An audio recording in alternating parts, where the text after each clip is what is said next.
Obamacare was lousy health care, always was. It's not very good today.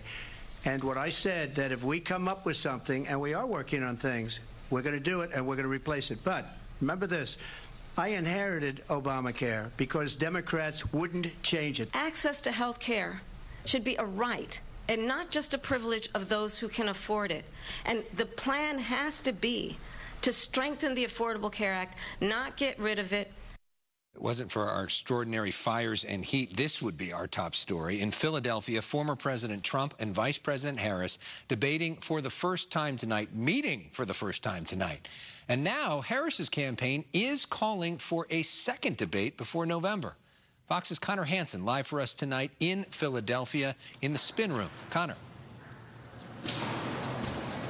Hi, Alex. Both candidates getting a lot of time tonight to show where they stand on the issues and still trying to make the most of it after the debate. This spin room is quiet now, but it was packed with surrogates and other politicians, even former President Trump making an appearance here. Meanwhile, Vice President Harris, making an appearance at a watch party to speak to supporters. And now the big question, as you mentioned, will there be another one before Election Day?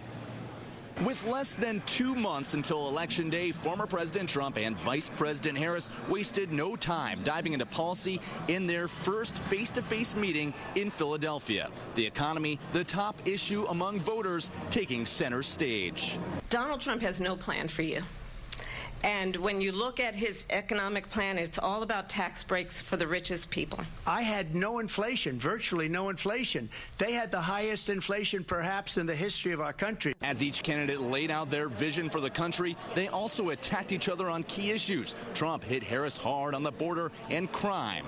Crime in this country is through the roof, and we have a new form of crime. It's called migrant crime. Meanwhile, Harris went after Trump's record on reproductive rights. If Donald Trump were to be reelected, he will sign a national abortion ban. And moving on to foreign policy, the candidates spoke about the wars in Gaza and Ukraine. I will always give Israel the ability to defend itself, in particular as it relates to Iran and any threat that Iran and its proxies pose to Israel.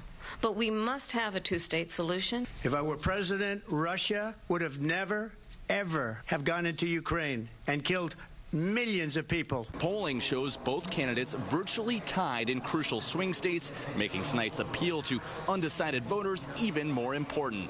I pledge to you to be a president for all Americans. It's a very simple phrase, make America great again. If she becomes president, this country doesn't have a chance of success. And after the big debate night, both candidates heading back out onto the campaign trail. But first, both of them will be heading to events marking 23 years since the September 11th attacks, both in New York and Pennsylvania. Alex. Yeah, Connor, Trump will be here in Southern California on Thursday and Friday. We appreciate you. So we asked you, our voters and our viewers, what did you think? Who do you think won the debate?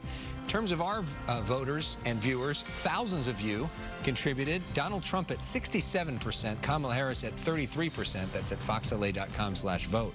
We also asked you in social media to describe the debate in one word. Some of the responses include bias and disgraceful. Those are some people that were frustrated with ABC's coverage. Others, more Harris supporters, annihilated and embarrassing. Just some of your comments tonight. Tonight, some voters gathered at Westwood's Hammer Museum to watch the debate. Fox 11's Ed Laskos joined us live with fresh reaction. Ed? And Christine, that fresh reaction isn't so much about who won the debate here on the west side. It's strong Harris territory, so you can imagine how they feel about the winner. But the reaction really is how the vice president did, filling in for Joe Biden, the top of the ticket in the big battle now against Donald Trump. Watch. Vice President Kamala Harris and President Donald Trump. The debate, this time it's Harris, not Biden, face-to-face with Trump, swinging away. I was not surprised she came out swinging. That's the debate, right? Kind of why we chose her over Biden. Perfect. So she could swing. He couldn't swing in the last debate. She did. My opponent, on the other hand, his plan is to do what he has done before, which is to provide a tax cut for billionaires. Harris killed it. Nailed it. Were you surprised? I mean, aggressive. She was, swinging tonight. I I kind of expected she would. The Hammer Museum playing host to this crowded debate watch party, all in Westwood, the west side, a Harris stronghold, where even some are surprised, saying Harris stepped up to the moment, a presidential moment. I am a bit surprised by it. Because she's her comebacks are more stronger than what I expected. Good energy. I've been very impressed by Harris. I've been very relieved, frankly. She's been funny, clear, articulate, stuck to the point, has not gotten distracted. Not distracted, he says, by Trump and his legendary debate style. She went out. Wait a minute. I'm talking now. Please. Does that sound familiar? His history in debates is very personal, and it's not factual. It's all feeling, and it's all very very elementary. She is a litigator. She has the chops. I think the choice is clear in this election. President Trump will give you a quick minute to respond. The choice, and it seems their feelings in this crowd more than clear about Harris and especially her opponent. I'm not sure if I'm allowed to use this language given your outlet, but he has continued to be the walking show that I essentially expected. Entirely unfocused, insulting. He's a criminal. Now live, no surprise where that guy feels and where he's standing in all of this. The line of the night, I got to tell you, is when they were talking about Putin. Harris looks over at Trump and says Putin would have you for lunch. So one lady leaving that watch party said she hopes there is another debate coming up. Using that line, she said if there is another debate, Harris would have Trump for lunch. We'll see. For now, we are live here on the west side. Back to the studio we go. It'll be interesting to see if there is another debate. Ed, thank you.